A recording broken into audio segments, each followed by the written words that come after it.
प्रतिक्रिया न करने की शक्ति, अपनी भावनाओं को कैसे नियंत्रित करें। आज की स्टोरी में हम वही जानेंगे। एक बार एक व्यक्ति गौतम बुद्ध के पास अपनी भावनाओं को नियंत्रित करने के बारे में सलाह लेने गया। वह व्यक्ति गुस्से और हताशा से जूझ रहा था और वह अपनी भावनाओं को बेहतर ढंग से प्रबंधित करने का तरीका ढूंढ रहा था। बुद्ध मुस्कुराए और उसे बैठने के लिए कहा। उन्होंने कहा, मैं तुम्हें एक कहानी सुनाऊंगा। एक समय की बात है, एक राजा था जिसने एक समृद्ध देश पर शासन किया।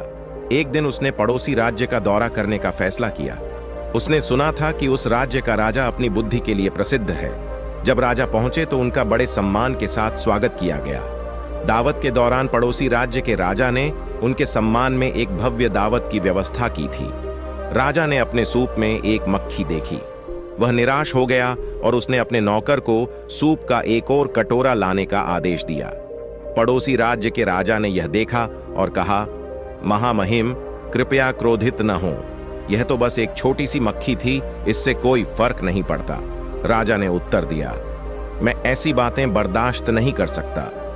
एक छोटी सी मक्खी भी मेरे पड़ोसी राजा का मूड खराब कर सकती है।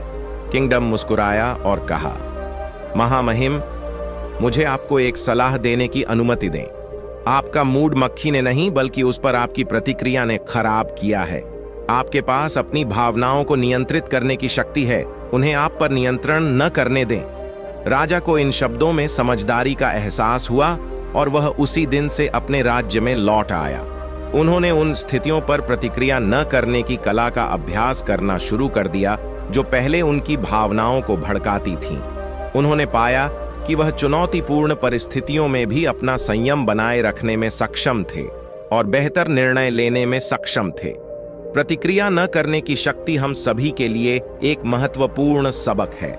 हम अक्सर परिस्थितियों पर बिना सोचे समझे प्रतिक्रिया करते हैं और इसके नकारात्मक परिणाम हो सकते हैं। क्रोध और हताशा के साथ स्थितियों पर प्रतिक्रिया करने से दूसरों के साथ हमारे रिश्ते खराब हो सकते हैं और स्पष्ट निर्णय लेने की हमारी क्षमता में बाधा आ सकती है। हालांकि यह समझना महत्वपूर्ण है कि प्रतिक्रिया न करने का मतलब यह नहीं है कि हमें अपनी भावनाओं को दबा देना चाहिए। भावनाएं हमारे मानवीय अनुभव का एक स्वाभाविक हिस्सा हैं और आवेगपूर्ण प्रतिक्रिया करने के बजाय उन्हें स्वीकार करना महत्वपूर्ण है। हमें अपनी भावनाओं को संसाधित करने और सोच समझकर उन्हें विकसित करने के लिए समय निकालना चाहिए। दुनिया के दूसरे हिस्से में माइकल नाम का एक युवक रहता था। माइकल एक बहुत ही भावुक व्यक्ति थे और वह अक्सर उन स्थितियों पर आवेगपूर्ण प्रतिक्रिया करते थे जो उन्हें परेशान करती थीं। वह क्रोधित हो जाता था और आहत करने वाली बातें कहता था जिससे बहस होती थी और भावनाएं आहत होती थीं। एक दिन माइकल ने अपनी भावनाओं पर नियंत्रण रखने का फैसला किया। वह जानता था कि उसकी आवेगपूर्ण प्रतिक्रियाएं फायदे से अधिक नुकसान पहुंचाती हैं और वह बदलना चाहता था। उन्होंने माइंडफुलनेस और ध्यान का अभ्यास करना शुरू कर दिया, जिससे उन्हें अपने विचारों और भावनाओं के बारे में अधिक जागरूक होने में मदद मिली। उन्होंने प्रतिक्रिया न करने की कला का भी अभ्यास करना शुरू कर दिया। जब भी वह खुद को ऐसी स्थिति में पाता है जो सामान्य तौर पर उसकी भावनाओं को भड़का देती है, वह एक कदम पीछे हटता और कुछ गहरी सांसें लेता। फिर वह कॉर्नरली स्थिति का आकलन करेगा और पहले सोच समझकर जवाब देगा। माइकल के लिए अपनी भावनाओं पर काबू पाना मुश्किल हो गया था। वह अब भी क्रोधित और निराश हो जाएगा, लेकिन वह एक कदम पीछे हट जाएगा और आवेश में प्रतिक्रिया नहीं करेगा क्योंकि वह अभ्यास जारी रखेगा। उन्होंने पाया कि इसे नियंत्रित करना आसान हो गया है। माइकल ने अपनी भावनाओं पर यह भी गौर किया कि दूसरों के साथ उसके संबंधों में सुधार हुआ। वह अब बहस में नहीं पड़ रहा था और न ही लोगों की भावनाओं को ठेस पहुंचा रहा था। वह शांतिपूर्वक और विचारपूर्वक संवाद करने में सक्षम था, जिससे उन्हें मजबूत रिश्ते बनाने में मदद मिली। एक दिन माइकल का दोस्त सलाह के लिए उसके पास आया। उसका दोस्त कठिन समय से गुजर रहा था। वह बहुत परेशान महसूस कर रहा था। माइकल ने अपने दोस्त की समस्याओं को सुना और सांत्वना और समर्थन के शब्द पेश किए। उसके मित्र ने उसे धन्यवाद दिया और कहा, तुम्हें हमेशा पता होता है कि क्या कहना है, तुम कभी क्रोधित या परेशान नहीं होते। माइकल ने मुस्कुराते हुए जवाब दिया। ऐसा नहीं है कि मैं कभी गुस्सा या परेशान नहीं होता। बात बस इतनी है कि मैंने अपनी भावनाओं पर नियंत्रण रखना सीख लिया है और उन्हें खुद पर नियंत्रण नहीं करने दिया है। यह एक शक्तिशाली उपकरण है जिसने मुझे अपने रिश्तों और समग्र कल्याण को बेहतर बनाने में मदद की है। माइकल का दोस्त प्रभावित हुआ और उसने उससे पूछा कि उसने अपनी भावनाओं को नियंत्रित करना कैसे सीखा। माइकल ने सचेतनता और प्रतिक्रिया न करने की शक्ति के बारे में अपना अनुभव साझा किया। उन्होंने अपने दोस्त को इसे स्वयं आजमाने के लिए प्रोत्साहित किया और उनका दोस्त समय के साथ सलाह के लिए आभारी था। माइकल अपने शांत और विचारशील व्यवहार के लिए जाने गए। वह कठिन परिस्थितियों को आसानी से संभालने में सक्षम थे और लोग उनकी ताकत और लचीलेपन के लिए उनकी प्रशंसा करते थे। उन्होंने सचेतनता का अभ्यास जारी रखा और प्रतिक्रिया न करने की कला, और उसने पाया कि इससे उसे आंतरिक शांति और खुशी का एहसास हुआ। प्रतिक्रिया न करने की शक्ति एक मूल्यवान सबक है जिसे हम सभी सीख सकते हैं। इसके लिए अभ्यास और धैर्य की आवश्यकता होती है, लेकिन अपनी भावनाओं को नियंत्रित करने से मिलने वाले पुरस्कार सार्थक होते हैं। हम अपने रिश्तों को बेहतर बना सकते हैं, बेहतर निर्णय ले सकते हैं और अधिक संतुष्टिपूर्ण जीवन जी सकते हैं।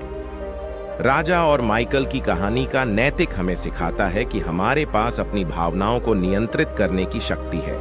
हमारे साथ जो होता है उसे हम नियंत्रित नहीं कर सकते, लेकिन हम प्रतिक्रिया न करने की कला, सचेतनता का अभ्यास करके इसे नियंत्रित कर सकते हैं कि हम इस पर कैसे प्रतिक्रिया करें। हम अपनी भावनाओं पर नियंत्रण रखना और सोच समझकर प्रतिक्रिया देना सीख सकते हैं। यह एक शक्तिशाली उपकरण है जो हमारे रिश्तों, हमारी भलाई और हमारे जीवन की समग्र गुणवत्ता को बेहतर बनाने में हमारी मदद कर सकता है। तो आइए हम इस शक्तिशाली कौशल का अभ्यास करने और उसे विकसित करने के लिए समय निकालें और इसे अपने जीवन को बेहतर बनाने दें। गुस्सा कभी गायब नहीं होगा जब तक कि मन में आक्रोश के विचार संजोए रहेंगे। जैसे ही आक्रोश के विचार भूल जाएंगे, क्रोध गायब हो जाएगा। वह जो पीछे रहता है, एक घूमते हुए रथ की तरह बढ़ता गुस्सा, मेरी पुकार सुने। एक वास्तविक चालक अन्य लोग हैं, लेकिन लगाम थामे हुए हैं। क्रोध को पाले रखना जहर पीने और दूसरे व्यक्ति के मरने की उम्मीद करने जैसा है। जो स्वयं पर विजय प्राप्त कर लेता है, वह युद्ध के मैदान में 1000 गुना विजय प्राप्त करने वाले दूसरे व्यक्ति से महान होता है। अपनी प्रतिक्रियाओं से प्रेरित न हो, अपने कार्यों से प्रेरित हों। शांति भीतर से आती है, बिना विवाद के इसकी तलाश न करें। जैसे ही हमें गुस्सा आता है, हम पहले ही सत्य के लिए प्रयास करना बंद कर देते हैं और अपने लिए प्रयास करना शुरू कर देते हैं। मन ही सब कुछ है। आपको क्या लगता है आप क्या बनेंगे? तुम्हें तुम्हारे क्रोध के लिए दंड नहीं दिया जाएगा, तुम्हें अपने क्रोध से दंड मिलेगा। दुख की जड़ मोह है। अगर आप दूसरों को प्रसन्न रखना चाहते हैं तो दया भाव दिखाए। यदि आप खुश रहना चाहते हैं तो करुणा को अपनाएं। लेट गो हमें आजादी देता है और आजादी ही खुशी की एकमात्र शर्त है। अगर हमारे दिल में हम अभी भी किसी भी चीज, क्रोध, चिंता या संपत्ति से चिपके हुए हैं, हम इससे बेहतर आजाद नहीं हो सकते। हजारों खोखले शब्द एक ऐसा शब्द है जो शांति लाता है। हम जो कुछ भी हैं वह हमने जो सोचा है उसका परिणाम है। जवाब दो, प्रतिक्रिया मत करो, कारण सहित उत्तर दें। भावना नहीं, अंत में केवल 3 चीजें मायने रखती हैं।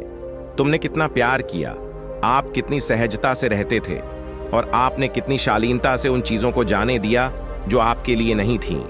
जो जीवन की एकता का अनुभव करता है वह सभी प्राणियों में अपने आप को और सभी प्राणियों को अपने आप में देखता है और हर चीज को निष्पक्ष दृष्टि से देखता है। साझा करने से खुशी कभी भी कम नहीं होती है। हम अपने विचारों से आकार लेते हैं।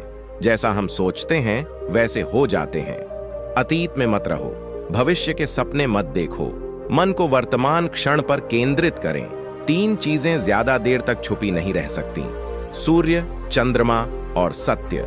सच्ची खुशी पाने का एकमात्र तरीका चीजों और लोगों के प्रति अपने लगाव को दूर करना है। मन ही सब कुछ है। आपको क्या लगता है आप क्या बनेंगे? यह मनुष्य का मन है, न कि उसका दुश्मन या दुश्मन जो उसे बुरे रास्ते पर ले जाता है। एक विचार जिसे विकसित किया जाता है और क्रियान्वित किया जाता है वह उस विचार से अधिक महत्वपूर्ण होता है जो केवल एक विचार के रूप में मौजूद होता है। जुनून के समान कोई आग नहीं है, शार्क जैसी कोई नफरत नहीं है, मूर्खता जैसा कोई फंदा नहीं है, लोभ के समान कोई धार नहीं है। हम जो सोचते हैं वह बन जाते हैं। हम जो कुछ भी हैं वह सब हमारे विचारों से उत्पन्न होता है। अपने विचारों से ही हम दुनिया बनाते हैं। अगर आप उड़ना चाहते हैं, आपको वह चीज छोड़नी होगी जो आप पर भारी पड़ती है। अगर आप दुनिया को बदलना चाहते हैं तो सबसे पहले खुद को बदलें। खुशी कोई बनी बनाई चीज नहीं है, यह आपके कार्यों से आता है। परेशानी यह है कि तुम्हें लगता है तुम्हारे पास समय है। मन पानी की तरह है, जब यह अशांत होता है तो इसे देखना मुश्किल होता है। जब यह शांत होता है तो सब कुछ स्पष्ट हो जाता है। स्वर तेज चाकू जैसा है, खून निकाले बिना पहाड़ियां। बुद्धिमानों के नक्शे कदम पर चलने की कोशिश मत करो। वे जो खोज रहे थे उसे खोजो। पवित्रता या अपवित्रता स्वयं पर निर्भर है। कोई किसी को पावन बना नहीं सकता। आइए उठें और आभारी रहें। अगर हमने आज बहुत कुछ नहीं सीखा, कम से कम हमने थोड़ा सीखा। और अगर हमने थोड़ा नहीं सीखा तो कम से कम हम बीमार नहीं हुए। और अगर हम बीमार हो गए तो कम से कम हम मरे नहीं। तो आइए हम सभी आभारी रहें कि जीवन में एकमात्र वास्तविक विफलता सबसे अच्छे व्यक्ति के प्रति सच्चा न होना है। पास तो पहले ही जा चुका है, भविष्य अभी यहां नहीं है। आपके पास जीने के लिए केवल एक ही क्षण है। निष्क्रिय रहना मृत्यु का एक छोटा रास्ता है और मेहनती होना जीवन का एक तरीका है। मूर्ख लोग निष्क्रिय होते हैं, बुद्धिमान लोग मेहनती होते हैं। नफरत से नफरत खत्म नहीं होती, लेकिन सिर्फ प्यार से। यह शाश्वत नियम है। साधु अपनी सोच विचार कर जो कुछ भी करता रहता है वही उसकी चेतना की प्रवृत्ति बन जाती है। अतीत में मत रहो, भविष्य के सपने मत देखो। मन को वर्तमान क्षण पर केंद्रित करें। मन ही सब कुछ है। आप जो सोचते हैं कि आप बन जाते हैं, अपने अलावा किसी और में सदी की तलाश न करें। महान कार्य करने का एकमात्र तरीका यह है कि आप जो करते हैं उससे प्यार करें। यदि आपको यह अभी तक नहीं मिला है, देखते रहो। दिल के सभी मामलों की तरह समझौता न करें। जब आप इसे पा लेंगे तो आपको पता चल जाएगा। जीवन में सबसे बड़ी महिमा झूठ है, उनके गिरने में नहीं, लेकिन उठने में। हर बार जब हम गिरते हैं तो कोई और नहीं बल्कि हम खुद हमें बचाते हैं। कोई नहीं कर सकता, और कोई भी हमें स्वयं विदेश की राह पर नहीं चलना पड़ेगा। दोस्तों, ये वीडियो पसंद आया तो इस वीडियो को लाइक करें। इसी तरह नए वीडियो आते रहेंगे। मिलते हैं एक नई वीडियो के साथ। तब तक के लिए आपका दिल से आभार।